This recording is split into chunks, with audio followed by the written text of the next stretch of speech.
जब मैंने इस व्हाट इज़ लव पे रिसर्च किया तो उससे ये निकल के आया कि डिक्शनरी में इससे डिफाइन किया जाता है intense feeling of affection. When I went deeper into this, there was a part for Greek philosophers how they defined it. So Greek philosophers have defined love in 6 types. First is the familial love, that is your love for the family. The other one is your love for your friends, that is your platonic love. Then comes romantic love, that is eros. Then comes self love, that is the love you have for yourself. Then is the love for your guest, hospitality, which is so common in India.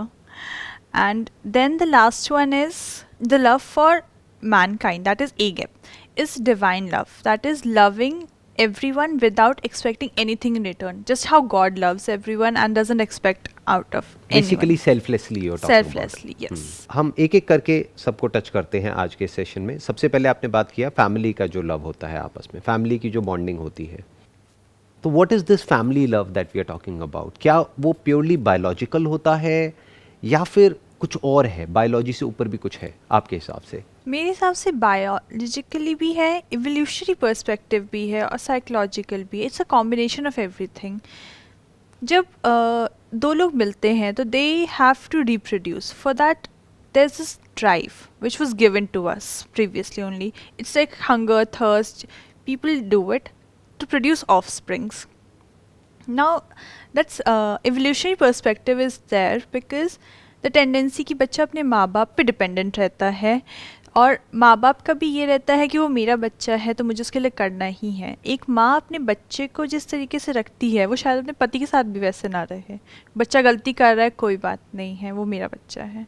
तो वो एक evolutionary perspective ही है ताकि generations बचती रहें. इसके अलावा third perspective ये है साइकोलॉजिकल. एक कॉग्निटिव कंपोनेंट होता है, एक सोशल कंपोनेंट है इसमें कि हमें भी सेटिस्फैक्शन मिलती है कि हमारे पास कोई है, हम किसी से प्यार करते हैं, कोई हमसे भी प्यार करता है, कोई है जो हमारे पास रहेगा. एक सोसाइटी में भी फैमिली एक सबसे स्मॉलेस्ट यूनिट है. तो वो चीज़ काफ़ी इम्पॉर्टेंट है एक इंसान के लिए कि उसके पास एक फैमिली हो ताकि उसका सपोर्ट सिस्टम रहे. तो ये सारी चीज़ें मिला करके वो जो प्यार है वो बना रहता है, या वो प्यार होने का एक बहुत बड़ा रीज़न भी यही है. क्या हम ये कह सकते हैं कि फैमिली का मतलब ये हो गया कि वो जो पर्सन है, चाहे फिर वो हमारा अपना बच्चा हो, चाहे वो अडॉप्टेड चाइल्ड हो, वो हमारी मैं की डेफिनेशन में इंक्लूड हो गया है? बिकॉज माँ के लिए आई एम नॉट श्योर कि वो माँ ये कहती है कि ये मेरा बच्चा है. कहने के लिए माँ कहती है कि ये मेरा बच्चा है, बट एक्चुअल में डीप विद इन वो उसी का अपना एक्सटेंशन है. माँ उस बच्चे को इस तरीके से नहीं देखती कि मैं और मेरा बच्चा. She looks at her child as me. Because it's actually biological part of. Biologically it is true कि बायोलॉजिकली एक्चुअल में बच्चा उन्हीं का एक्सटेंशन है. अगर डीएनए वाइज देखा जाए, सेल्यूलर लेवल पे देखा जाए, या जिस भी तरीके से देखा जाए, हम ये भी कह सकते हैं कि फिजिकली इट इज़ ट्रू कि वो एक्चुअल में उसी माँ का पार्ट है. जैसे हमारा एक बॉडी पार्ट होता है तो उससे हमको प्यार थोड़ी करना पड़ता है, अपने हाथ से प्यार थोड़ी ना है. अगर किसी को चॉइस मिलेगी भाई अपने दोनों हाथों में से एक को काटना है, एक को रखना है, तो आदमी क्या कहेगा? आदमी, औरत, वट, वो कंफ्यूज हो जाएगा. वो कहेगा नहीं, मेरे लिए तो दोनों ही बराबर हैं. ऐसे ही जैसे हाथ है वैसे ही वो बच्चा है. That is like part of her body. तो वो कनेक्ट हो गया जा करके बायोलॉजिकली. अडॉप्टेड है तो केस अलग है, फिर वो बायोलॉजिकली कनेक्ट नहीं हो रहा है, फिर वो साइकोलॉजिकली कनेक्ट हो रहा है. जैसे पति पत्नी के केस में बायोलॉजिकली तो कनेक्टेड नहीं है, दोनों अलग अलग बैकग्राउंड से आ रहे हैं, बट साइकोलॉजिकल डेफिनेशन में वो कनेक्ट हो गए हैं, इमोशनली कनेक्ट हो गए हैं, एक दूसरे की मैं की डेफिनेशन में इंक्लूड हो रहे हैं. और जितना ज़्यादा हो रहे हैं उतना ही हम कह सकते हैं प्यार है. तो ये हमने डिस्कस किया फैमिली वाले एस्पेक्ट को. दूसरा आपने क्या बोला था? The love that you have for your friends, that is called platonic love. ये बहुत कॉमन लाइन है कि friends are the family that you choose for yourself. आपको पहले से वो मिला नहीं है, आपने डिसाइड किया कि मुझे इस इंसान का रिश्ता रखना है.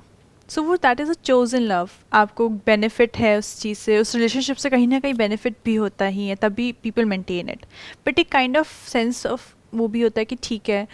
अब बहुत बार आपने बच्चों को या ऐसे सुना होगा कि वो ना फ्रेंड्स को भी भाई बोलने में बुलाते हैं या कुछ ऐसे, मतलब बोलने का तरीका ही ऐसा होता है कि वो दोस्त करके नहीं बुलाते, वो भाई या ऐसे बहन या इससे किसी बोल के बुलाते हैं.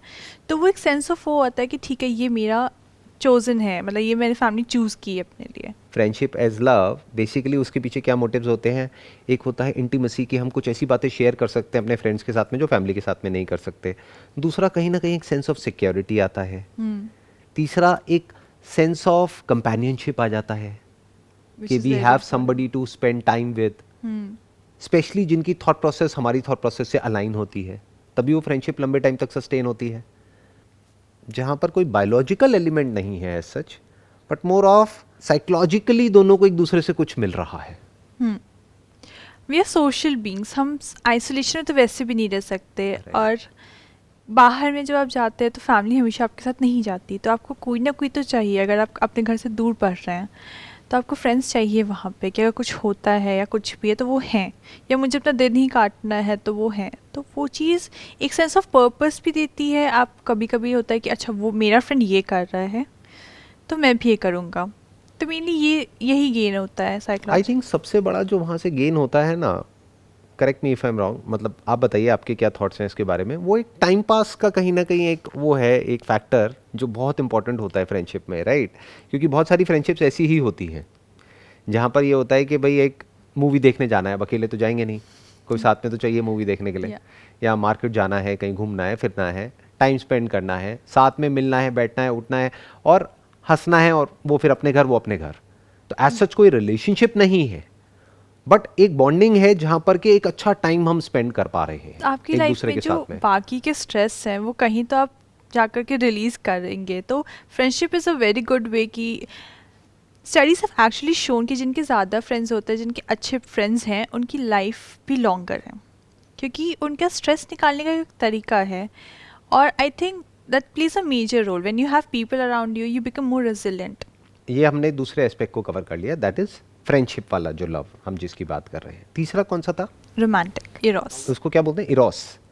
So what is romantic love? Psychology में एक थ्योरी है रॉबर्ट स्टर्नबर्ग की दी हुई, the triangular theory of love. उसमें रॉबर्ट स्टर्नबर्ग ने 3 तरीके के कंपोनेंट्स बताए हैं लव के, which is intimacy, passion and commitment. Intimacy ये होता है जब आप किसी से कुछ शेयर करते हैं, अपनी बातें बताते हैं जो आप सबको नहीं बता सकते। वो तो फ्रेंडशिप में भी होता है। Intimacy is there, but a part of love is friendship as well. After certain point of time जब हॉट एंड बॉदर्ड नहीं होते एक दूसरे को लेके, कि उतना सेक्शुअल अट्रैक्शन नहीं होता, तो फ्रेंडशिप में वो भी चीज़ें कन्वर्ट होती हैं, काइंड ऑफ फ्रेंडशिप ही रहती है। Second is passion. Passion is the basis of a romantic relationship. It's a sexual attraction to the other person. The third is commitment, कि मैं कमिट कर रहा हूँ कि मैं इस इंसान के साथ रहूँगा। बिकॉज अगर पॉलीगामी रहेगी तो काफ़ी सारी प्रॉब्लम्स ह्यूमन बॉडी को भी होती हैं, इससे मोनोगमी रहने के लिए कमिटमेंट इज़ वेरी इंपॉर्टेंट। जब इंटीमेसी और कमिटमेंट होती है तो उसे कंपैशनेट लव कहते हैं, जब पैशन नहीं होता। ये यूजुअली आप एल्डरली कपल्स में देखेंगे कि वो सेक्सुअली एक्टिव नहीं होते बट उनके बीच में प्यार होता है, तो वो कंपैशनेट लव रहता है। और ये हमने अरेंज मैरिजेस में भी बहुत देखा है जिसकी हाँ। आप बात कर रहे हैं। हाँ, जब इंटीमेसी और पैशन रहता है और कमिटमेंट, तीनों चीज़ें रहती हैं जो कि हम एक्सपेक्ट करते हैं एक आइडियल कपल में, यंग कपल में, उसे कंज्यूमेट लव कहते हैं। ये काफ़ी रेयर होता है, बट यही आइडियल टाइप ऑफ लव होता है जिसमें आप अपने पार्टनर के साथ सारी चीज़ें शेयर कर सकते हैं, आपकी काफ़ी अच्छी सेक्शुअल अट्रैक्शन है और आप कमिटेड हैं उस इंसान के साथ, कोई किसी पे चीट नहीं कर रहा। तो ये कंज्यूमेट लव में आ जाता है, जिसे आइडियल टाइप ऑफ लव माना गया है। जिसको रोमांटिक लव भी बोल सकते हैं। रोमांटिक लव के काफ़ी तरीके हैं, बट ये ideal type of romantic love है जिसमें तीनों चीज़ें हैं। अगर हम इन तीनों चीज़ों को एक एक करके डिफाइन करें, वन इज़ इंटीमेसी, यानी कि क्या कि एक ऐसी बॉन्डिंग होनी चाहिए, एक ऐसी ट्यूनिंग होनी चाहिए कि दोनों आपस में एक दूसरे के साथ में टाइम स्पेंड करना चाहें। इसलिए नहीं कि टाइम स्पेंड करना पड़ेगा क्योंकि कमिटमेंट हो चुका है, शादी हो गई है तो अब तो करना ही पड़ेगा, अब हम चाहें चाहे ना चाहें। इसलिए कि हम एक्चुअल में इंजॉय करते हैं उस पर्सन के साथ में टाइम स्पेंड करने में, बातें शेयर करने में, बातें सुनने में, बातें बोलने में। उसका जो पहला पिलर हो गया वो एक फ्रेंडशिप हो गया, कि अगर फ्रेंडशिप ही नहीं है, दोनों की आपस में दोस्ती ही नहीं है और सेक्सुअल अट्रैक्शन है और कमिटमेंट है, तो उसका कोई वो नहीं है। जैसे टिपिकली हॉलीवुड में देखते हैं कि भाई लास वेगास में किसी की शादी हुई और अगले दिन सब भूल भाल गए, क्योंकि कोई इंटीमेसी नहीं है, कोई शेयरिंग नहीं है, कुछ नहीं है। So what you are saying is कि जो फाउंडेशन हो गई वो तो फ्रेंडशिप हो गई ना। आपने बहुत बार देखा होगा कि दो बहुत अच्छे फ्रेंड्स हैं, काफ़ी लंबे टाइम से फ्रेंड्स हैं, फिर they fall in love, That also happens because इतनी ज़्यादा sharing, इतनी ज़्यादा intimacy है that you understand the person. And when you understand the person, there might be a time that you accept everything about them, good and bad. Moreover, the other person is familiar also ना, Yeah. क्योंकि वो भी एक बहुत बड़ा role play करती है. इसमें बहुत सारी स्टडीज़ हुई हैं साइकोलॉजी में जहाँ पर कि ये निकल करके आया है कि जो फेमिलियर होते हैं, मतलब जो एक दूसरे को जानते हैं, वहाँ पर एक रोमांटिक रिलेशनशिप होने के चांसेस बहुत ज़्यादा हैं. तो वो जो एक टिपिकल बोलते हैं ना लव एट फर्स्ट साइट, वो सुनने में तो बड़ा अच्छा लगता है, बट स्टैटिस्टिकली अगर देखा जाए तो वो बहुत रेयर केसेस में होता है बट बहुत रेयर होता है. इन मेजॉरिटी ऑफ द केसेस क्या होता है, जहाँ पर फैमिलियर होते हैं और कुछ Yeah. कॉमन कुछ ग्राउंड होता है जहाँ पर कि एक दूसरे से कुछ शेयर कर सकते हैं. इसीलिए हम देखेंगे ज़्यादातर क्या होता है कि डॉक्टर्स की आपस में शादी हो जाती है और बहुत अच्छी बनती है. क्यों? क्योंकि दोनों एक दूसरे को समझते हैं. तो हम कह सकते हैं कि रोमांटिक लव की अगर बात करी जाए, उसकी अगर डेप्थ में जाया जाए, तो उसका जो पहला पिलर है और मोस्ट इंपॉर्टेंट पिलर है दैट इज़ फ्रेंडशिप. एक genuine friendship for each other, जहाँ पर कि हमको उसके साथ में टाइम स्पेंड करके भी अच्छा लगे. ये नहीं कि फ्रेंड्स हमारे कोई और हैं और कमिटमेंट किसी और के साथ में है, तो गड़बड़ हो गई ना. ये जिसके साथ कमिटमेंट, उसके साथ कम से कम फ्रेंडशिप होनी ज़रूरी है. राइट, कि जिसके साथ में कमिटमेंट है उसके साथ में कम से कम फ्रेंडशिप होनी तो बहुत ज़रूरी है. तो ये एक एस्पेक्ट आ गया. दूसरा एस्पेक्ट अगर देखा जाए तो वो है अट्रैक्शन. Your अब passion. अट्रैक्शन में अट्रैक्शन बोले उसको पैशन बोले, उसमें लुक्स का क्या रोल है? लुक्स का काफ़ी रोल है. आपने हैलो इफ़ेक्ट के बारे में शायद सुना होगा. हैलो इफ़ेक्ट ये होता है कि जैसे आप देखने में हैं, अगर आप देखने में काफ़ी अट्रैक्टिव हैं, तो हैलो इफ़ेक्ट ये शो करता है कि सामने वाला आपको परसीव ऐसे करेगा कि अगर आप देखने में अच्छे हैं तो आप इंटेलिजेंट भी हैं, आप सोशल भी हैं, आप हैप्पी गो लकी भी हैं, बहुत ही आप बबली चार्मिंग किस्म के इंसान हैं. तो वो एक हैलो इफ़ेक्ट क्रिएट हो गया आपके लुक्स की वजह से. अब मुझे ऐसा लगेगा कि अच्छा आप देखने में बहुत अच्छे हैं, तो maybe I should talk to you, maybe I should know कि how well you well versed with education और maybe in your field. Maybe आप क्या कहते हैं बहुत अच्छा कर रहे हैं अपनी प्रोफेशनल लाइफ में. May be that is not true but that is how I am perceiving you. एक परसेप्शन है बेसिकली. परसेप्शन है. क्योंकि लुक वाइज कोई अच्छा होने का मतलब क्या, कि जैसे हम बॉलीवुड में देखते हैं टिपिकली कि भाई वो उस हीरो के जैसा लगता है या उस एक्ट्रेस की जैसी लगती है, तो इसका मतलब वो इंटेलिजेंट ही होगी ना, इसका मतलब वो सक्सेसफुली होगी ना, इसका मतलब ये, इसका मतलब वो. तो हम कुछ कंक्लूजन्स ड्रॉ कर लेते हैं वहाँ से, फिर हमारा माइंड उसी डायरेक्शन में चलने लग जाता है. अगर आप तो- ज़्यादा हंसते हैं, हाँ. अगर आप हमेशा स्माइल करते हैं, तो मेरे दिमाग में हमेशा ये रहेगा कि ये इंसान खुश रहता है, और हमेशा एक खुश दिखने वाला इंसान अट्रैक्टिव होता है. ये एक बहुत बड़ी चीज़ है. अगर आप खुश रहते हैं तो आपके आसपास लोग आना चाहेंगे, रहना चाहेंगे. वो सारा हैलो इफेक्ट में आता है. आप खुश हो ना हो, आप बस स्माइल कर रहे हो, तो आप अट्रैक्टिव हो गए अपने आप ही. तो यहाँ पर एक बहुत बड़ा कॉन्ट्रडिक्शन है. जैसे कि नॉर्मली लोग बोलते हैं कि लुक्स मैटर नहीं करती है. अगर किसी से भी पूछा जाए कि भाई आपके लिए एक आइडियल लाइफ पार्टनर का मतलब क्या, अगर एक लिस्ट बनाई जाए तो उसमें लुक्स आई थिंक एंड में आएगा. सबसे ऊपर वो क्या रखेंगे, इंटेलिजेंट होना चाहिए, वो ऐसा होना चाहिए, वो वैसा होना चाहिए, वो अच्छा वेल बिहेव्ड होना चाहिए. ये हो गया जैसा कि वो बोल रहे हैं, बट एक्चुअल में जो कर रहे हैं, अगर स्टैटिस्टिकली देखा जाए, और ऐसी बहुत सारी रिसर्चेस हुई हैं साइकोलॉजी की फील्ड में भी, एक्चुअल में अगर देखा जाए तो लुक्स सबसे बड़ा रोल आ जाता है. अब लुक्स की क्या डेफिनेशन है, क्योंकि लुक्स की भी डेफिनेशन हर एक के लिए अलग अलग है. हम क्या कह सकते हैं कि ये इंसान गुड लुकिंग है या बैड लुकिंग है, किसी के लिए वही गुड लुकिंग है, किसी के लिए बैड लुकिंग है. और क्या लुक्स में वे ऑफ ड्रेसिंग भी आ गया, वे ऑफ प्रेजेंटेशन भी आ गया, सब कुछ आ गया, या लुक्स की कोई ऐसी कोई डेफिनेशन है कि हम कहते हैं कि ये गुड लुकिंग है, ऐसा कुछ होता है साइकोलॉजी के पॉइंट ऑफ व्यू से अगर देखा जाए तो? आई थिंक जो गुड लुकिंग के लिए बात हो रही है उसमें होता है सिमेट्रिकल फीचर्स. आपके फीचर्स कितने सिमेट्रिकल हैं. इसके अलावा आप अपने आप को कैसे प्रेजेंट करते हैं. क्या आप शर्ट को आयरन करके पहनते हैं, ऐसे ही पहनते हैं? क्या आप हमेशा ही टी शर्ट और निक्कर में रहते हैं, या फिर टी शर्ट और पैंट्स ढंग से डालते हैं? आप शूज़ आपके पॉलिश्ड हैं या उन पर धूल है? Even if you're taking a bath or not makes a difference. How you're smelling makes a difference. So all these factors, including how well you represent yourself. So basically product plus packaging हो गई एक तरीके से, बिल्कुल. कि actual में वो product कैसा है, plus more important is packaging. Packaging. अगर आज के टाइम में अगर देखा जाए तो And how you speaking. Overall how you speak, how you smell, how you walk, how you talk, how you present your self, how you communicate, Yeah. how you behave, all the other things put together is what we are saying as looks. Yeah, and attractive basically. जिसके base पे attraction होता है. क्योंकि look ही तो है ना, एक look है बेसिकली जिसके बेस पे एक परसेप्शन फॉर्म हो जाता है, एक हेलो इफेक्ट जिसकी आप बात कर रहे हैं, और इमीडिएटली हमारे माइंड में एक इंप्रेशन बन जाता है सामने वाले के लिए. जैसे फॉर एग्जांपल मैं आपको एक वर्ड बोलता हूँ गुरु, तो माइंड में क्या आता है एकदम से?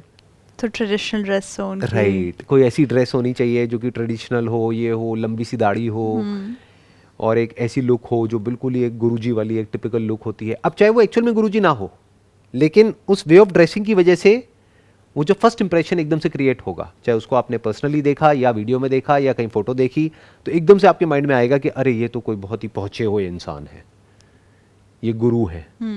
इसी तरह से जो लुक्स की जो बात है वो क्या है? वे ऑफ ड्रेसिंग, जैसे वो स्मेल कर रहे हैं, जैसे बोल रहे हैं, जैसे हंस रहे हैं, जैसे देख रहे हैं, जैसे दिख रहे हैं, वो सब कुछ मिला करके, उनका हेयर स्टाइल कैसा है, ये कैसा है, वो कैसा है, सारा कुछ मिला करके उसको हम लुक्स कह सकते हैं, जिसके बेस पर एक इंप्रेशन फॉर्म होता है, जो कि बहुत इंपॉर्टेंट पार्ट है एक रिलेशनशिप का, अगर हम लव की बात करें तो।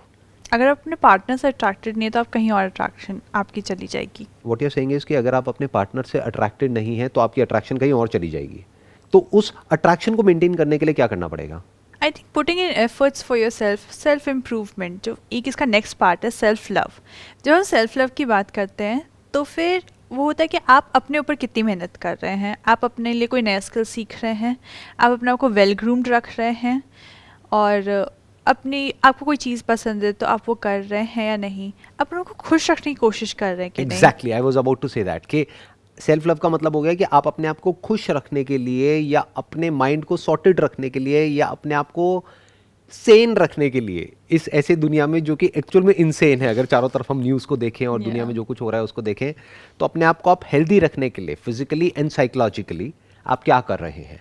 ऐसा तो नहीं है कि आपने कहा कि अब तो शादी हो गई, अब क्या फ़र्क पड़ता है, छोड़ दिया अपने आप को, जो कि बहुत और बार होता फिजिकली है। भी हम अनअट्रैक्टिव होते चले जा रहे हैं, ना अपना ध्यान रख रहे हैं, ना ग्रूमिंग पे ध्यान दे रहे हैं, ना अपनी केयर कर रहे हैं, ना अपनी स्किन की केयर कर रहे हैं, ना अपनी बॉडी की केयर कर रहे हैं, ना माइंड की केयर कर रहे हैं। मोस्ट इंपॉर्टेंट कि हम दुखी हैं और हम एक्सपेक्ट कर रहे हैं सामने वाला हमारी तरफ अट्रैक्टेड क्यों नहीं है। अरे जब तक हम हंसेंगे नहीं, जैसे आपने थोड़ी देर पहले कहा था कि अगर हम हंसते हैं तो हम अपने आप ही अट्रैक्टिव हो जाते हैं, क्योंकि सामने वाले को ये लगता है कि हम खुश हैं, और हर कोई एक खुश इंसान के साथ जुड़ना चाहता है।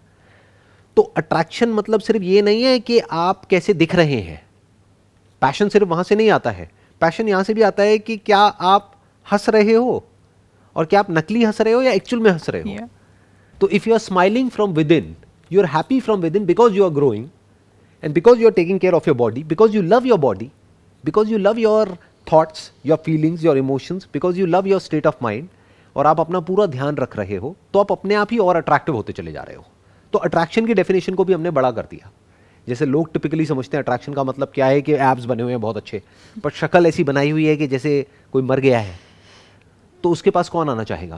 बिकॉज वो शक्ल पे दिखता है। अगर आप दुखी हैं तो वो आपकी शक्ल पे दिखेगा, अगर आप खुश हैं तो वो भी आपकी शक्ल पे दिखेगा। बहुत बार क्या होता है, एक बार शादी हो जाती है, फिर women गेट प्रेगनेंट, उसके बाद they let their bodies loose, they like ठीक है, इवन मैंने इनफैक्ट दे लाइक अब शादी हो गई है, नाउ आई कैन ईट, अब पेट आ रहा है, कोई बात नहीं है। So that attraction just goes away. But बहुत इंडियन कपल्स में भी मैंने ऐसा देखा है कि दैट अट्रैक्शन गोज़ अवे। या तो एक पार्टनर में अगर है वो अपने आप को फिट और मेंटेन रख रहा है तो उसका अट्रैक्शन कहीं और शिफ्ट हो जाता है, और अगर शिफ्ट नहीं हुआ है तो आपस में अट्रैक्शन कम हो जाता है, फिर या तो झगड़े बढ़ते हैं या वो डिवोर्स में भी रिजल्ट कर सकता है। तो लोग मेंटेन ही नहीं करना चाहते कि हम अपने को कैसे रखें, या फिर अगर साथ में रहते भी हैं तो वो रिलेशनशिप को हम लव नहीं कह सकते, that is more of a transaction, कि जहाँ पर शादी हो गई, बच्चे हो गए, हम साथ में रहना ही पड़ेगा because of the pressure from the society, because of financial reasons, because of lot of other reasons. उसको हम लव नहीं कह सकते। What you are saying is कि लव तब है जब फ्रेंडशिप भी चलती ही चली जा रही है और टाइम के साथ साथ आइडली बढ़ती चली जा रही है, बॉन्डिंग और स्ट्रांग होती चली जा रही है। पैशन टाइम के साथ साथ या तो बढ़ रहा है या फिर सस्टेन्ड है, हाँ मिनिमम। या फिर अगर एक चीज़ मोनोटोनस हो गई है, सब कुछ बोरिंग हो गया है, तो फिर हमने कुछ नया किया, वापस से एक स्पार्क आया, वापस से सब कुछ ठीक हुआ। तो हमको तीनों ही जगह पे एफर्ट करना पड़ेगा। ये बेसिकली एक तरह का एक पौधा है जिसको हम रोज पानी दे रहे हैं, उसको बड़ा कर रहे हैं, उसको बड़ा होते हुए देख रहे हैं। ये कोई डेड ऑब्जेक्ट नहीं है, ये कोई प्लास्टिक की चीज़ नहीं है कि जिसको ले जा करके हमने रख दिया और बोल दिया कि लव है जी। मतलब love is not an event in time जैसे लोग समझते हैं, प्यार हो गया। Exactly. What do you mean by that? प्यार तो होता रहता है, क्योंकि ये जो फ्रेंडशिप है ये बढ़ती रहती है, फ्रेंडशिप चलती रहती है, पैशन चलता रहता है, राइट नहीं तो वो पैशन मर जाता है अगर हम पैशन के ऊपर काम करना बंद कर बंद देते कर हैं, देते जिसका हैं, कनेक्शन है सेल्फ लव से। या और तीसरा है commitment, which is again very very important, because अगर कमिटमेंट दोनों में से कोई भी एक तोड़ता है, फिर उसके बाद में अगर वो अलग हो जाते हैं तब तो बात ही खत्म, डिवोर्स हो जाता है तो। बट अगर साथ भी रहते हैं तो पैशन खत्म हो जाता है, और जो भी अच्छी फीलिंग्स थी उसकी जगह एंगर, फ्रस्ट्रेशन, रिवेंज वो सब ले लेता है। तो ऐसी रिलेशनशिप अगेन किसी काम की नहीं है। तो ये तीनों ही चीज़ें इंपॉर्टेंट है एक लव को एक होलिस्टिक एक लव बनाने के लिए, एक कंज्यूमेट प्रॉपर लव। एक कंज्यूमेट लव बनाने के लिए। तो अगर मैं आपके पर्सपेक्टिव से इसको समझने की कोशिश करूं, बिकॉज आप सिर्फ एक साइकोलॉजिस्ट नहीं हो, आप बेसिकली एक फीमेल हो पहले, तो एक फीमेल के पॉइंट ऑफ व्यू से अगर समझने की कोशिश करूं तो क्या ऐसी चीज़ें हैं जो आपके माइंड में आती हैं? आई एम श्योर वो लोग जो अभी देख रहे हैं वो बहुत इंटरेस्टेड होंगे जानने में कि ऐसा क्या आपके माइंड में चलता है for an ideal life partner जिसके भी बारे में आप सोचते हैं। मेरे दिमाग में ये आता है कि वो इंसान खुद में खुश होना चाहिए, वो जो कर रहा है अपने करियर में उसमें सेटिस्फाइड होना चाहिए, ग्रो करने की कोशिश कर रहना चाहिए, और हमेशा कुछ नया सोचने का, सपोर्टिव होने का, और हमेशा कॉन्शियस एफर्ट उसका भी रहे कि हम रिलेशनशिप मेंटेन करें, because I feel that a conscious effort is always needed. दोनों इंसान अगर अपने में खुश हैं तो वो साथ में एक खुशनुमा माहौल बनाएंगे, अगर दोनों दुखी हैं तो वो दुख वाला। एक ideal life partner is not a possibility, it's just a thing, but we have this thing कि आपके लिए क्या इंपॉर्टेंट है, आप उसे प्रायोरिटाइज करें। मेरे लिए उसकी हेल्थ बहुत इंपॉर्टेंट है, मुझे एक हेल्दी पार्टनर चाहिए, बिकॉज अगर वो हेल्दी नहीं है तो वो हैप्पी नहीं है।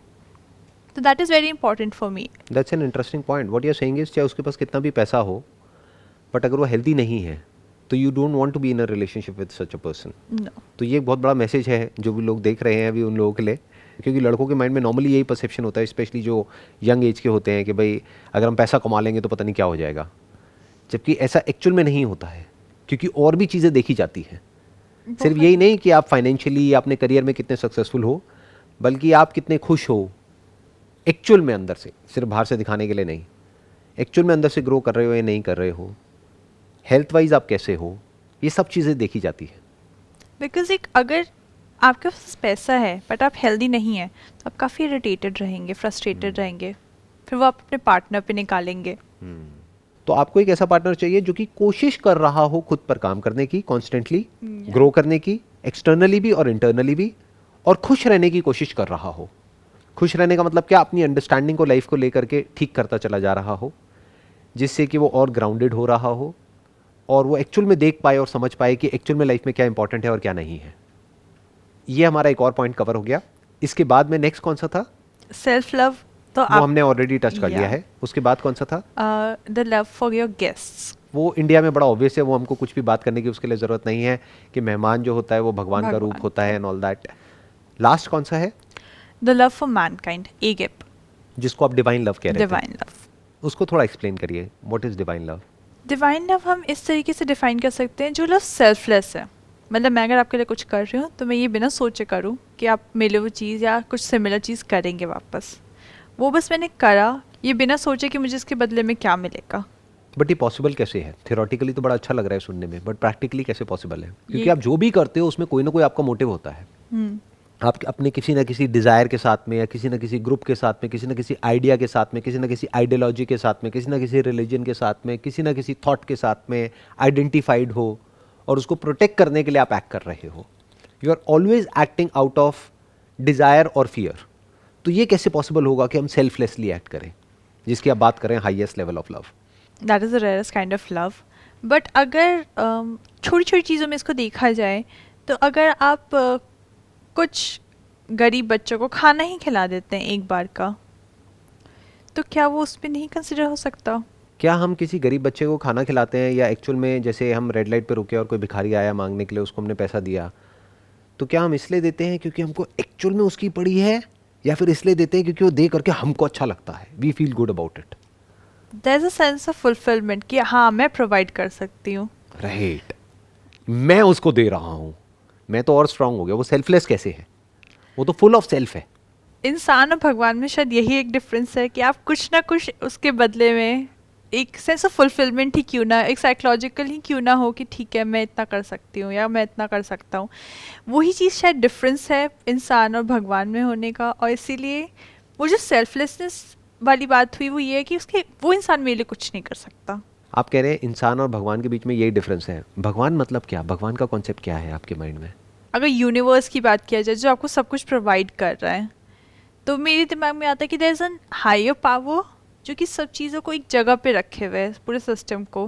बिकॉज इतने प्लैनेट्स हैं, इतने लोग हैं, इतना ये है वो है, काफ़ी केओस हो सकता था, बट वो अपनी जगह पर है। तो कुछ तो है फोर्स जो मेंटेन करके रखे हुए उसे। For me the kind of power that universe has is God. भगवान का जो आपके माइंड में कॉन्सेप्ट है वो है कि बेसिकली एक यूनिवर्स में एक एनर्जी है जिसकी वजह से पूरा का पूरा बैलेंस क्रिएट हुआ पड़ा है। और जब भी हम इस बैलेंस के बारे में सोचते हैं हम सिर्फ प्रिजर्वेशन के बारे में सोचते हैं कि जिसने सब कुछ प्रिजर्व करके रखा हुआ है। हम कभी भी डिस्ट्रक्शन के बारे में नहीं सोचते हैं, जबकि destruction is also part of preservation. कल को अगर ये प्लैनेट मिट जाता है या किसी की डेथ हो जाती है तब हम ये नहीं कहते कि भगवान ने किया है। लॉजिकली क्या होना चाहिए कि या तो सब कुछ ही वहाँ से हो रहा है, सब कुछ ही अपने आप हो रहा है उस एनर्जी के थ्रू। ऐसा नहीं हो सकता कि वो एनर्जी कुछ कर रही है और कुछ नहीं कर रही है। बिल्कुल। अगर कुछ वो कर रही है और कुछ कोई और कर रहा है तो वो और कौन कर रहा है, ये अपने आप में एक बहुत बड़ा क्वेश्चन मार्क आ गया। बट एनी हाउ अभी उस कॉन्सेप्ट को हम साइड में रखते हैं, अभी अपने टॉपिक पे आते हैं, that is we were talking about divine love. तो डिवाइन लव क्या है, क्या इसको कभी हम एक्सपीरियंस कर सकते हैं, नहीं कर सकते हैं? I think we can try. You are saying we will try, who will try? And if somebody is trying तो एक सेल्फ आ गया ना, तो सेल्फलेस कैसे हुआ? और सेल्फलेस नहीं हुआ तो डिवाइन कैसे हुआ? बिकॉज इस यूनिवर्स में जो कुछ हो रहा है वो सेल्फलेस है, दैट इज फॉर श्योर। उसके लिए हमको थोड़ी सी इंटेलिजेंस चाहिए, हम देख सकते हैं। एक बिल्ली ने चूहे को खाया तो वहां पर कोई सेल्फ नहीं है जो बैठ करके सोच रहा है कि ये करना सही है गलत है, ये होना चाहिए नहीं होना चाहिए। जो होना चाहिए वो हो जाता है। There is no self who is judging it, judging the actions which is going on in this universe. There is nobody who is controlling it for that matter. जैसे हम कंट्रोल करते हैं अपनी लाइफ को, ऐसे कोई कंट्रोल नहीं कर रहा है, कंट्रोल अपने आप हो रहा है because of the laws of the nature. तो अगर सर आपको डिफाइन करना हो कि इस टाइप का लव कहाँ देखने को मिलता है या कहाँ है, तो फिर आप क्या कहेंगे? उसके लिए सबसे पहले ज़रूरी है सेल्फ को देखना पड़ेगा, क्योंकि सेल्फलेस लव का मतलब क्या है? सेल्फलेस, यानी इस सेल्फ के सच को हमको देखना पड़ेगा कि सेल्फ क्या है और सेल्फ एक्चुअल में है भी या नहीं है।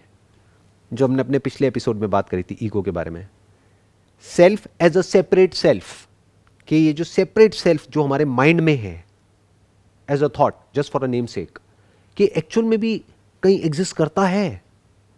क्या हम एक्चुअल में इस पूरे यूनिवर्स से अलग हैं? क्या हम औरों से अलग हैं? अपीयरेंस वाइज तो यस अलग है। जैसे अपीयरेंस वाइज एक नदी में एक लहर है, एक बुलबुला है, एक छोटा बुलबुला, एक बड़ा बुलबुला है, देखने में अलग है, बट एक्चुअल में तो पानी है ना। सेम एनर्जी है सबकी। एनर्जी भी अगर हम वर्ड यहाँ पे ना लगाएं तो पानी सेम ही हो गया ना, सेम ही है। जो मटेरियल है दोनों का या जितने भी हैं उसमें इन्फिनिट है, इन्फिनिट फॉर्म्स है। उन सब फॉर्म्स का जो मटेरियल है वो तो फॉर्मलेस एक ही हो गया ना, दैट इज वाटर। वो खुद फॉर्मलेस है इसलिए कोई भी फॉर्म ले सकता है, वाटर की अपनी कोई फॉर्म नहीं है ना। सो अगर इस सेल्फ के सच को हम देख लेते हैं और अगर साथ साथ में कोई ऐसे मटेरियल को हम देख लेते हैं, देखना मतलब आंखों से देखना नहीं, एक्सपीरियंशियली, अगर हम इस पूरे यूनिवर्स के एसेंस को एक्सपीरियंशियली देख लेते हैं और इस मैं के सच को देख लेते हैं कि मैं जिस पर सब कुछ टिका हुआ है, मेरे थॉट्स, मेरी फीलिंग्स, मेरे इमोशंस, मेरे एक्शंस, मेरा ये मेरा वो, और एक्शंस के साथ में क्या जुड़ा हुआ है, आउटकम, अच्छा बुरा, ये वो, व्हाटएवर, गुड बैड, उस सब का सेंटर पॉइंट क्या है? सेल्फ, मी। उसके हम सच को देख लेते हैं और हमें दिख जाता है क्लियरली कि वो है ही नहीं, वो झूठ है। तो अगर वो झूठ है तो सच क्या है? फिर जो सच है उसको भी हम देख लेते हैं। सच मतलब क्या? जो बदलता नहीं है, जो मिटता नहीं है, जो आता जाता नहीं है, which is beyond time and space, जो टाइम में नहीं है। इस यूनिवर्स में सब कुछ टाइम में है, बनता है, मिट जाता है, including but not limited to this body.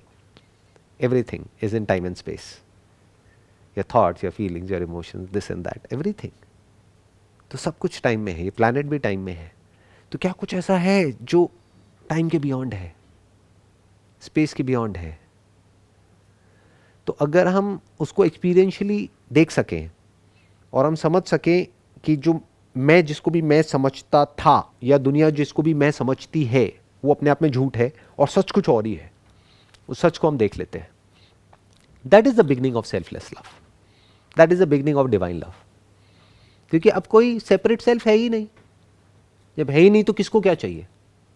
जब तक है तब तक तो चाहिए, तब तक वो जो सेल्फ है ना, वो अपने आप में एक वॉइड है, वो खाली है अपने आप में।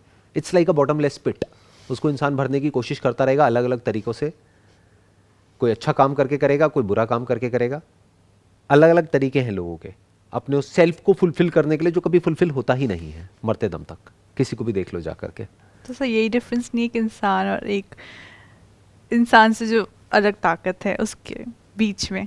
आप कह रहे हो इंसान और एक अलग ताकत, क्या वो जो अलग ताकत है वो क्या है और ये इंसान क्या है? मैं उसी की तो बात कर रहा हूं। जिसको आप इंसान कह रहे हो वो क्या है? मी, सेल्फ। मैं क्या कह रहा हूं वो झूठ है। और आप जिसकी बात कर रहे हो एक अलग ताकत, जिसको आप नाम दे रहे हो भगवान, मैं क्या कह रहा हूं? आप ही भगवान हो। अब क्या करोगे? मैं ये नहीं कह रहा मैं भगवान हूं आप इंसान हो ना, आप भगवान हो। देख लो इस सच को, अभी देखना है अभी देख लो, इट्स अ फैक्ट। अब भगवान के अलावा और कहीं कुछ है ही नहीं। सिर्फ आप भगवान नहीं हो। अब ये मत समझ लेना कि मैं भगवान हूं तो मैं ये हूं मैं वो हूं ना, सब भगवान है। Living non living, male female, यानी दो नहीं है। हमारा माइंड ऐसे ही सोचता है दो है। जब तक दो हैं प्यार कैसे हो सकता है? जब हमने सच को देख लिया एक्चुअल में दो है ही नहीं। फॉर एग्जाम्पल आपने सुना होगा शिव और शक्ति, राधा और कृष्ण, ये दो है ही नहीं, एक ही है। This is one, positive negative. एक बैटरी में होता है ना पॉजिटिव नेगेटिव, क्या ये दो हैं? एक को निकाल सकते हो? एक सिक्के में से हेड और टेल को निकाल सकते हो? पॉसिबल नहीं है। कॉन्शियसनेस को और क्या कंटेंट ऑफ कॉन्शियसनेस को अलग अलग कर सकते हो? कोई तरीका है? Without the content of consciousness where is consciousness? Without consciousness where is this universe? सोचो यूनिवर्स तो हो लेकिन कॉन्शियसनेस ना हो। कॉन्शियसनेस मतलब अभी आप मेरे को देख रहे हो, सुन रहे हो, आपको सेंसेशंस हो रही हैं, आप उसको फील कर रहे हो, दिस इज कॉन्शियसनेस। सो एक है object of consciousness, content of consciousness, एक है कॉन्शियसनेस। ये दो अलग अलग नहीं है, एक ही है, एक दूसरे के साथ में जुड़े हुए हैं। रहते हैं तो दोनों रहते हैं, नहीं तो एक भी नहीं रहता है। अगर इस सच को हम देख लेते हैं, दिस इज लव। फिर जब हमारी ऐसी नज़र हो जाती है, उसके बाद हम किसी के साथ रिलेशनशिप में भी जाते हैं और उसको इस नज़र से देखते हैं, तो अब हम उसको ऐसे नहीं देखते कि ये मैं हूं वो तू है। वो भी मैं ही हूं, ये भी मैं ही हूं। अब वहां पर भी डिवाइन लव आ गया है। मतलब जो नीचे की आपने 5 कैटेगरीज बताई थी, उन सब कैटेगरीज में ये जो हाईएस्ट कैटेगरी जिसकी आप बात कर रहे हो, divine love, it has taken over everything. मतलब इट इंक्लूड्स एवरीथिंग। इसमें फैमिली भी आ गई, फ्रेंडशिप भी आ गई, रोमांटिक लव भी आ गया, सेल्फ लव भी आ गया, सब कुछ आ गया। क्योंकि सब कुछ सेल्फ में ही आ गया। और सेल्फ से प्यार करना नहीं पड़ता है, प्यार होता है। Self love is choiceless. तो जब हमारा ये सेंस ऑफ सेपरेट सेल्फ मिट जाता है तो we become one with the whole. और फिर हमें एक्चुअल में समझ आता है कि लाइफ है क्या। और लाइफ के साथ में क्या जुड़ा हुआ है? डेथ, जिसको हम अलग अलग समझते हैं। अलग नहीं है, अगेन सिक्के के दो पहलू हैं। लाइफ क्या है, डेथ क्या है, टाइम क्या है, the concept of time, past क्या है, प्रेजेंट क्या है, फ्यूचर क्या है। बट ये अपने आप में बहुत बड़ा टॉपिक हो जाएगा, तो मे बी इसको नेक्स्ट एपिसोड में टच करते हैं, व्हाट इज प्रेजेंट। क्योंकि बहुत लोग मेरे से क्वेश्चन पूछते हैं how to live in the present moment. तो लेट्स फिगर इट आउट कि साइकोलॉजी के पॉइंट ऑफ व्यू से प्रेजेंट मोमेंट होता क्या है, what is present. Wish you all the best, see you next week.